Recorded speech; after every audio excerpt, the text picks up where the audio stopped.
আমাদের চারিপাশে অনেক মানুষ আছে, কিন্তু মন রাখার জায়গা কারো কাছে নেই।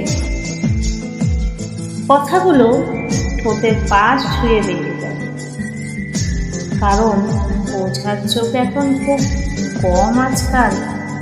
মাঝে মাঝে ইচ্ছা করে খুব চিৎকার করি, তবুও নিজেকে বোঝাই না, চুপ থাকাই ভালো। ভাঙা শব্দ কেউ শুনতে চায় না, সবাই শুধু শক্ত হওয়ার গল্প পছন্দ করে। তাই আমার কষ্টগুলোকে গুছিয়ে রাখি। মাঝে মাঝে আয়নার দিকে তাকালে দেখতে পাই মুখের হাসি ঠিকই আছে, শুধু ভিতরের এই আমিটা বদলে গেছে।